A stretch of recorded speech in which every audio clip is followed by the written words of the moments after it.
Welcome back to kitchen diaries. ഇന്ന് ഞാൻ വന്നിരിക്കുന്നത് മിൽക്ക് മെയ്ഡ് റെസിപ്പിയുമായാണ്. കടയിൽ നിന്നും വാങ്ങുന്ന അതേ രുചിയിൽ നമുക്ക് വളരെ എളുപ്പത്തിൽ തന്നെ വീട്ടിൽ മിൽക്ക് മെയ്ഡ് തയ്യാറാക്കിയെടുക്കാം. ഇത് എങ്ങനെയാണ് ഉണ്ടാക്കുന്നത് നമുക്ക് നോക്കാം. പാൻ എടുത്ത് അതിനകത്തേക്ക് 1 കപ്പ് അളവിൽ പാൽപ്പൊടി ചേർത്ത് കൊടുക്കുക. പിന്നീട് ഇതിനകത്തേക്ക് ചേർത്ത് കൊടുക്കുന്നത് 1/2 കപ്പ് അളവിൽ പഞ്ചസാരയാണ്. പിന്നീട് 1/2 ടീസ്പൂൺ അളവിൽ കോൺഫ്ലോർ ചേർത്ത് കൊടുക്കുക. അതിനുശേഷം ഒരു നുള്ള് ബേക്കിംഗ് സോഡ കൂടെ ചേർത്ത് കൊടുക്കുക. ഇവിടെ ഞാൻ 1/8 ടീസ്പൂണിലാണ് ബേക്കിംഗ് സോഡ ചേർത്തിരിക്കുന്നത്. അതിനുശേഷം ഇത് നന്നായിട്ടൊന്ന് മിക്സ് ചെയ്തെടുക്കുക. ഇപ്പോൾ ഞാനിവിടെ ഫ്ലെയിം ഓൺ ചെയ്തിട്ടില്ല. എല്ലാം നന്നായി മിക്സ് ആയതിനു ശേഷം പിന്നീട് ഞാൻ ഇതിനകത്തേക്ക് 1/4 കപ്പ് അളവിൽ പാലാണ് ചേർത്ത് കൊടുക്കുന്നത്. അതിനുശേഷം 1/4 കപ്പ് അളവിൽ വെള്ളവും ചേർത്ത് കൊടുക്കുന്നുണ്ട്. മൊത്തം 1/2 കപ്പാണ് എടുത്തിരിക്കുന്നത്. നിങ്ങൾക്ക് 1/2 കപ്പ് വെള്ളം മാത്രമായിട്ടും അല്ലെങ്കിൽ 1/2 കപ്പ് പാൽ മാത്രമായിട്ടും യൂസ് ചെയ്യാവുന്നതാണ്. ഞാനിവിടെ രണ്ടും കൂടെ ചേർത്താണ് മിക്സ് ചെയ്തിരിക്കുന്നത്. അതിനുശേഷം ഇത് പാൽപ്പൊടിയിൽ കട്ടകളൊന്നും ഇല്ലാതെ തന്നെ നന്നായിട്ട് മിക്സ് ചെയ്തെടുക്കുക. ഞാനിവിടെ ഒരു വിസ്ക് ഉപയോഗിച്ച് മിക്സ് ചെയ്തിട്ടുണ്ട്. നിങ്ങൾക്ക് ഒരു സ്പൂൺ ഉപയോഗിച്ച് നന്നായി മിക്സ് ചെയ്തെടുക്കാവുന്നതാണ്. അപ്പോൾ ഈ സമയത്താണ് ഞാനിവിടെ ഫ്ലെയിം ഓൺ ചെയ്തിരിക്കുന്നത്. തീ മീഡിയം ടു ലോ ഫ്ലെയിമിൽ വെച്ച് വേണം നമ്മൾക്ക് മിൽക്ക് മെയ്ഡ് തയ്യാറാക്കിയെടുക്കാൻ. നമ്മൾ ഇതിനകത്തേക്ക് ആവശ്യത്തിന് മാത്രമേ വെള്ളം ചേർത്തിട്ടുള്ളൂ.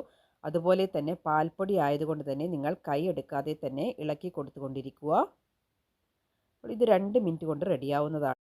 ഇതിനു മുൻപ് പാൽ ഉപയോഗിച്ച് മിൽക്ക് മെയ്ഡ് തയ്യാറാക്കുന്നതിൻ്റെ വീഡിയോ ഞാൻ പോസ്റ്റ് ചെയ്തിരുന്നു. അതിൻ്റെ ലിങ്ക് ഞാൻ ഡിസ്ക്രിപ്ഷൻ ബോക്സിൽ കൊടുക്കുന്നതാണ്. കാണാത്തവർക്ക് അതെടുത്ത് കാണാവുന്നതാണ്. അപ്പോൾ ഇത് നന്നായിട്ട് ഇങ്ങനെ ഇടയ്ക്കിടയ്ക്ക് ഇങ്ങനെ ഇളക്കി കൊടുത്തുകൊണ്ടേയിരിക്കുക. അപ്പോൾ നമ്മുടെ പഞ്ചസാരയെല്ലാം മെൽറ്റായി കുറച്ച് ലൂസായിട്ടുമുണ്ട്.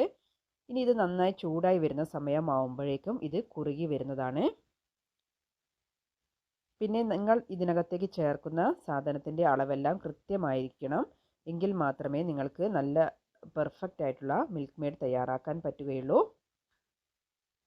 ഇപ്പോൾ ഇത് ചെറുതായി ചൂടായി തുടങ്ങിയിട്ടുണ്ട്.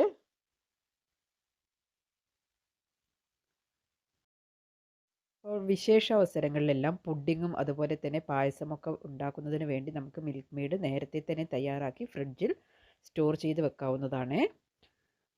അപ്പോൾ മീഡിയം ഫ്ലെയിമിൽ കിടന്ന് ഇത് നന്നായി ഒന്ന് തിളച്ച് വന്നിട്ടുണ്ട്.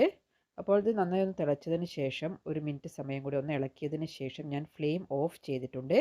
അപ്പോൾ ഫ്ലെയിം ഓഫ് ചെയ്ത് ഇത് മറ്റൊരടുപ്പിലേക്ക് മാറ്റി വെച്ചിരിക്കുകയാണ്.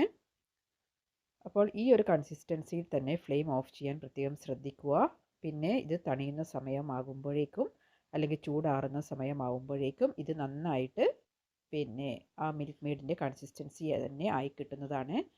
അപ്പോൾ നമ്മുടെ മിൽക്ക് മെയ്ഡ് ഇവിടെ തയ്യാറായിട്ടുണ്ട്.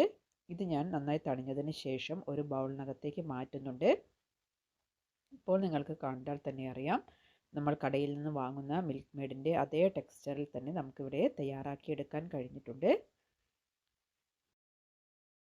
ഇപ്പോൾ നോമ്പൊക്കെ വരുന്ന സമയത്ത് നമ്മൾക്ക് പെട്ടെന്ന് തന്നെ പുഡിംഗ് തയ്യാറാക്കാനും എല്ലാം മിൽക്ക് മെയ്ഡ് ഈ രീതിയിൽ ഉണ്ടാക്കി നിങ്ങളെല്ലാവരും ട്രൈ ചെയ്ത് നോക്കുക. അപ്പോൾ നിങ്ങളുടെ കമൻസ് എല്ലാം അവിടെ രേഖപ്പെടുത്തുക. Thank you for watching.